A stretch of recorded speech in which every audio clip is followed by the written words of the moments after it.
大事なものは目に見えない。星の王子様が僕らに教えてくれたこと。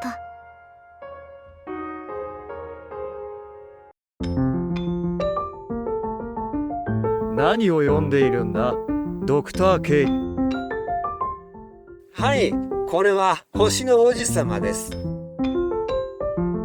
ニューヨークへ行くやつ？行きませんよ。エディ・マーフィーの映画じゃないんだから。ドクター・ケイは星が好きだもんな。星は好きですが、この話は特に星の話ってわけではないんですよ。ですが、何度も読み返す私の大好きな本です。違うのか。じゃあどんな話なんだ？では、はしょりつつ簡単に説明しましょう。星の王子様は、フランスの飛行士で小説家であるサンテグジュペリの小説で、世界で2億部以上のベストセラーです。作者自身のリビア砂漠での飛行機墜落事故が、この作品の元となったと言われております。物語を語るのは作者の分身と思われる砂漠に墜落した飛行士です。ある日砂漠に不時着した飛行士は小さな星から来たという王子様に出会います。王子様は自分の星で一輪のバラを大切に育てていましたが、バラに振り回されるうちに不安になり、星を巡る旅に出ます。そこでは大人たちの滑稽な姿が描かれます。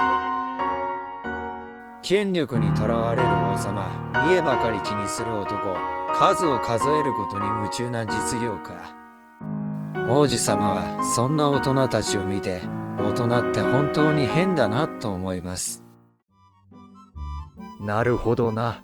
それぞれ権力やプライドや承認欲求などを表してるってわけだな。やがて地球にたどり着いた王子様は狐に出会います。ええ、なんだか雲みたいだな。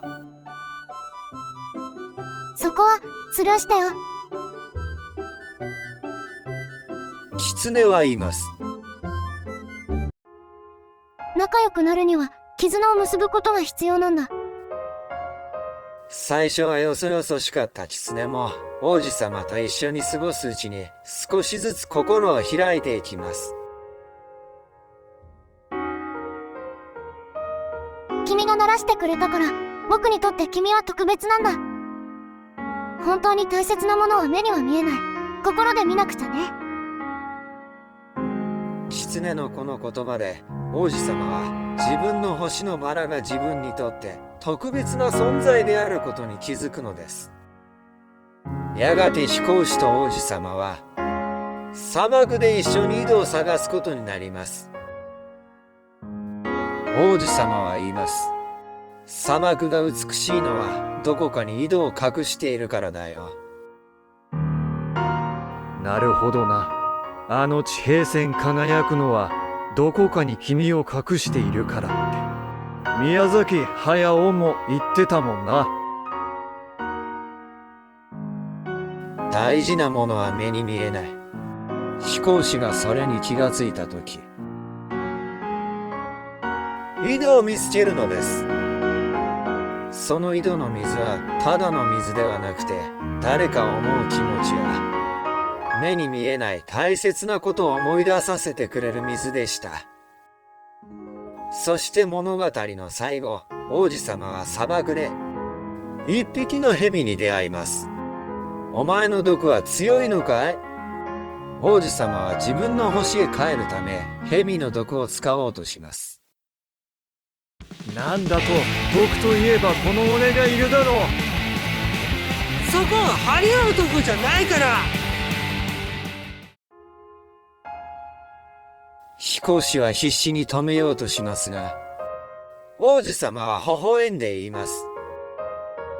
僕は星に帰るだけさ。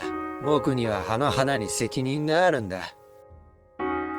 そう言い残し、蛇に噛まれてそっと地面に倒れます。その姿はまるで眠っているかのようでした。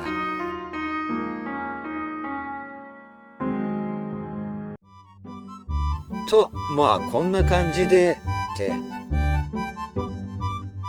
あれ？徳達さん、寝てしまいました？まったくもう。あれ？毒蛇に噛まれてますよ。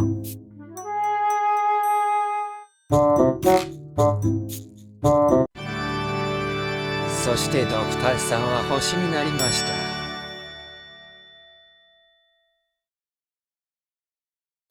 あなた毒キノコだから毒効きませんから。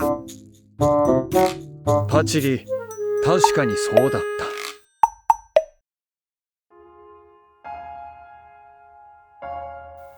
物語は飛行士が王子様が帰った星を想像するところで終わりを迎えます。最後にサン・テムジュペリは言います。それがどんなに大事なことか大人には全然わからないだろう。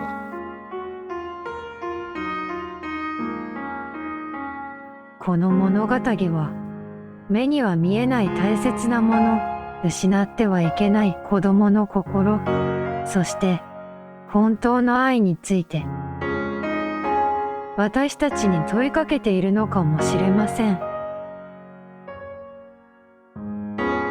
もしも君が星を見上げる夜があったら、どうかそのどこかに王子様の星があると思ってほしい。きっと小さな笑い声が君の胸にも届くはずだから。王子様が教えてくれたこと、それは本当に大切なものは目には見えない。だけど心でならいつだって見つけられるはずだから。